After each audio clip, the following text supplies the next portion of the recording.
Well, Mr. President, welcome back to the White House. Welcome back to the Oval Office. Got to see each other yesterday, and you shared a preview of your plan to win this war. And that's exactly what we're going to discuss today. Now, the Ukraine, how is Ukraine going to prevail in this conflict? And I see two key pieces. First, right now we have to strengthen Ukraine's position on the battlefield. And that's why today I'm proud to announce a new $2.4 billion package of security assistance. I've also directed the Pentagon to allocate all the remaining security assistance funding that has been appropriated to Ukraine, period, by the end of my term, which is January 20. And this will strengthen Ukraine's position in future negotiations. Second, we look ahead to help Ukraine succeed in the long term. As you know better than anyone, as we said at the Washington summit, we have to support Ukraine in its path to membership to both the EU and to NATO, and continue to make reforms to counter corruption and strengthen democracy, which you're working mightily on right now.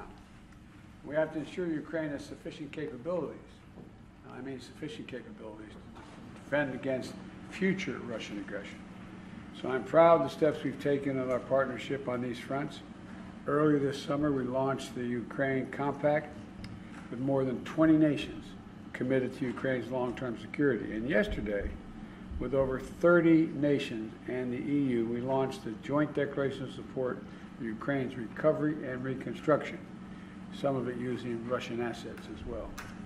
And so with both these actions, we make it clear we stand with Ukraine now and in the future. We've got a lot to discuss, so let me close with this.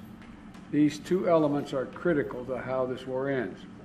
Let me be clear. Russia will not prevail in war.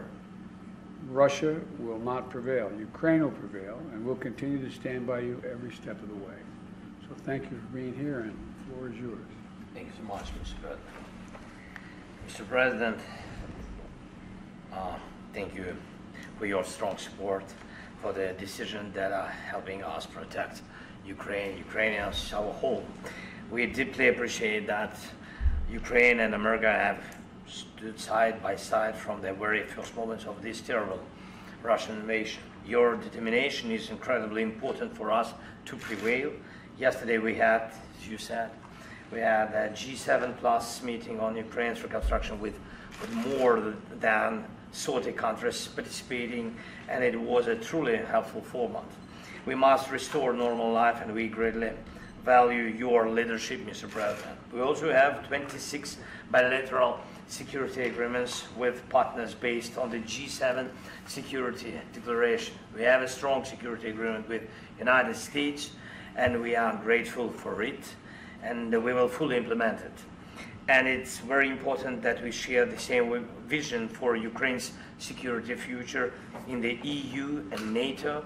And Ukraine is doing the unprecedented number of reforms on this path. Today we have a new support package, $7.9 billion.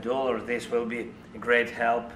And I raised with President Biden the plan of victory. Today we are preparing to discuss the details to strengthen the plan, coordinate our positions, views, and approaches. Our teams will work together to ensure the implementation of our future steps. And today in the morning, I've met with both Senate and the House, and thank you for the unwavering bipartisan support, and to all American people. Together, we have to win, and we will win. Thank you. Mr. President,